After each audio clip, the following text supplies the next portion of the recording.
Hello, everybody. My name is Bambaji Hayden-Hale, and I am here to take you through the transits, the way that the sun moves through the different gates as it travels through that mandala wheel. We've come to the end of gate 37, the gate of the family, and we are now, let me take you through, I have to do the dance of the of the sharing my screen. Okay, so we have today gate 63. This is what we're looking at here. So 63 is a head center gate, and it is part of the channel of logic. Its name is called the channel of logic, a design of mental ease mixed with doubt. Why is it mental ease? Well, the nice thing about doubt is that doubts can be resolved. You might have a doubt about all sorts of things, like say 1 and 1. We know 1 and 1 equals 2 because this has been proven over and over, the way that we use our language and so on. So we don't have to doubt anymore that 1 and 1 equals 2. We might have had the doubt, we resolved it through a question, it went through its pattern, through its logic process, and it was chucked out the other side as a logical answer. This is part of the understanding circuit, and it has a keynote of sharing, because whatever it finds out, it wants to put back to the collective. It's collective circuitry, really. And collective circuitry is split into 2 parts. We have the abstract on one side, which is all about experience, and it doesn't want to repeat patterns at all. And then on this side, we have logic. And in order to really prove that something is correct, it has to be repeated again and again. And we see this in science. You have to be able to repeat an experiment in order for it to be proven over time. And then it becomes something of value to give back to the collective. So this is what we have in this. And it is the gate in the head center provides pressure. Remember, the head is a pressure center. There's no awareness in the head. It does certainly fuel down into the ajna, which is a pressure center, but this on its own is not. So it's the fuel, pressure brings a fuel. It's the fuel to question things. And it's absolutely essential for us to be able to doubt things and then to find out the answer to our doubt. And it's also something to remember that doubt is not the end of a process. It's the beginning of a process. And it's part of the spiral, the wheel of life. We doubt something, it makes its way into the collective to be a repeatable pattern in order to find out that it really does work. And then it gets corrected and it gets mastered and repeated and again, and it comes back into the collective that way. So it could be a very exciting energy. Some people maybe find it really frustrating to have these doubts, but it could be exciting. It doesn't have to be uncomfortable. It depends on how we want to look at it, how we invite the experience in. When it's in the transit, it's in everybody's experience. So how are you going to meet it? How are you going to meet this experience? We don't have much choice in how things come to us, but maybe we can just look at how we are how we're showing up, you could say, into this experience. Having a pressure to doubt can bring insecurity. It can bring uncertainty. But if the pattern is going to be proven, which it must be, if it's going to be of value, then doubt has to be part of the process.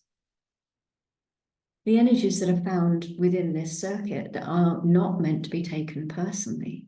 When you look at the corrective values that are here, because part of the logic, it's repeating a pattern, but it also has to find a flaw in the pattern. That's kind of what it's looking for. Because then we can correct that flaw, we can master that weakness, and we can have something that's really of value, because that's part of the whole thing. These are some of these keynotes. So it's not meant to be taken personally. Some people turn the doubt inside and they put a lot of pressure on themselves, doubting their abilities, doubting all sorts of things about themselves, which is not a correct use of this pressure energy. It's not what it's for.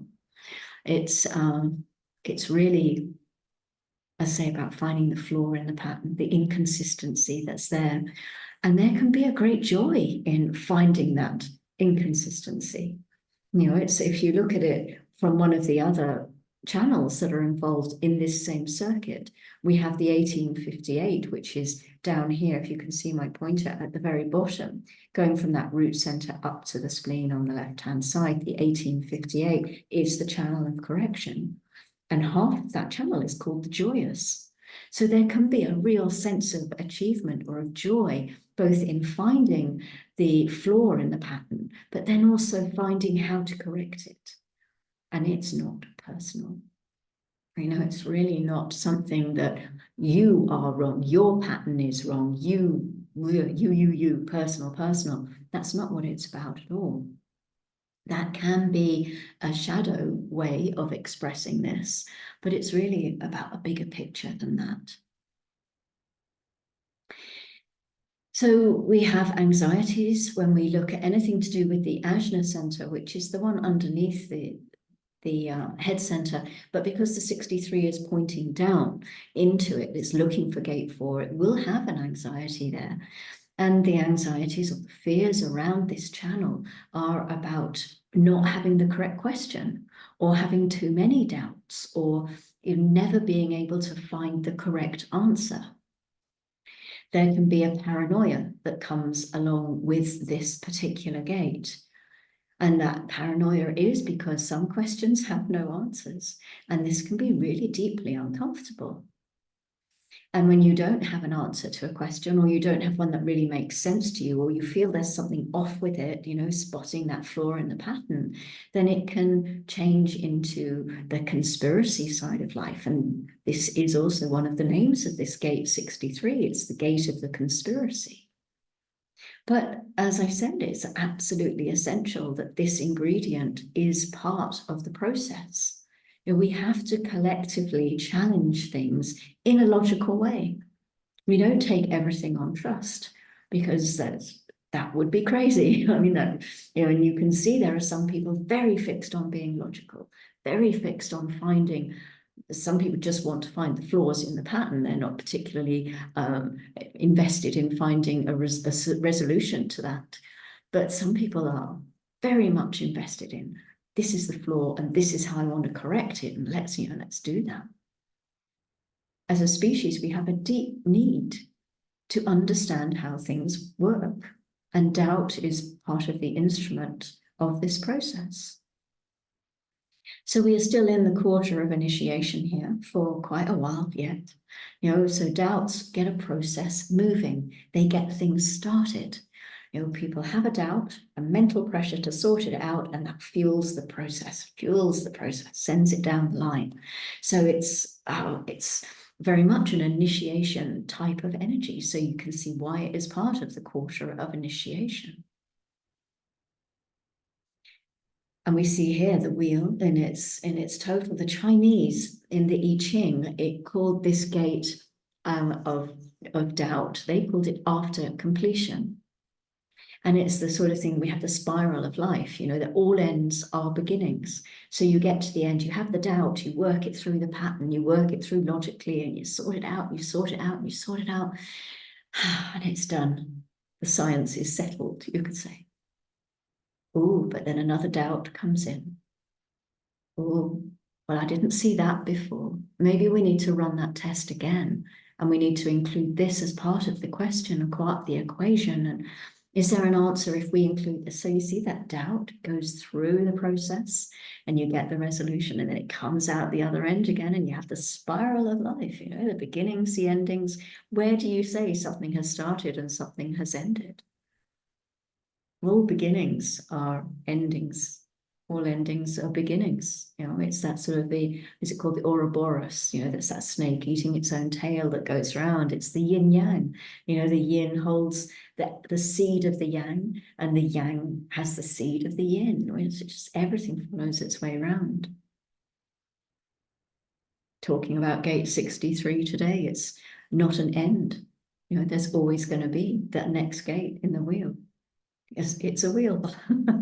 And whilst it maybe is a man-made sort of representation of the energies, we still see it Yeah, we see it in the seasons. We see that, yes, we have winter, but where does winter truly begin? Where does it truly end? Where do we really move into the next part? And all of a sudden, wow, we're in the middle of summer. How did we get here? So it's sometimes good is that, this too will pass. And this is something when you are emotionally defined and you're down in your wave and it's very dark, it's sometimes good to remember we're on a wheel. The wheel turns, the cycle moves through, this too will pass. And it sounds like a hackneyed old phrase, but sometimes it can bring great comfort to remember this when I'm down in my wave, and sometimes there are some very deep troughs in the wave, to remember that, okay, it's not passing just yet, but I know it will. I know nothing lasts forever. It will go. So we can see in this diagram that the opposition to the energy of the sun is the earth energy of 64. And this is the gate of confusion. And this is actually the I Ching name for this is before completion, which is kind of funny because before completion comes after completion, when you're looking at just as the numbers as they go. And it's very much a mirror to the 63, this grounding energy of the 64, because it's in the abstract circuitry, which is the opposite to the logical circuitry. It's also in the head center. And you can see from this image here, where I've circled it in red, you can see that it's opposite the 63. You've only got 3 channels, and one is the 63, and then the other one right on the other side there is the 64. So this is a gate that's much more about experience. It doesn't want to repeat patterns. It's not interested in that. It just wants something new to fuel it, something new. I want a new experience. What's a new experience here? And then the way that it feeds through makes sense out of it is by having that time to reflect, which is some of the gates in that circuitry, is that you listen to the stories of others and you wait, you go into retreat, and in that space, you allow things to filter through and gives you the opportunity to make sense of things. So you make sense of the confusion here in the 64. So in some ways, it's not that the 64 grounds the 63. You haven't got confusion grounding doubt, but you've got a counterpoint here. You've got confusion with doubt, feeding into confusion, feeding into doubt. They kind of work their magic together. They're both the same circuit. They're 2 sides of the same coin. The experience is every bit as valid as the pattern, and the steadiness of logic is every bit as valid as the ever-changing experience. So maybe they're just complements in that way, rather than being grounded in a completely different energy, as sometimes we find in these channels. This is something that's a complementary energy to it. So this is the transit that we're just about to enter, and we go into it, as you can see, on the 1st of March, which is Friday, at 11:36, and that's GMT. Yeah, I think that's all I've got to say about the 63. So I will see you next time when we move into gate 22, and that's a whole other experience, a whole other energy. It's going to be part of individuality. It's going back down into the solar plexus. And so I will see you in a few days' time when we go there. Thank you for joining me. Take care. Bye-bye.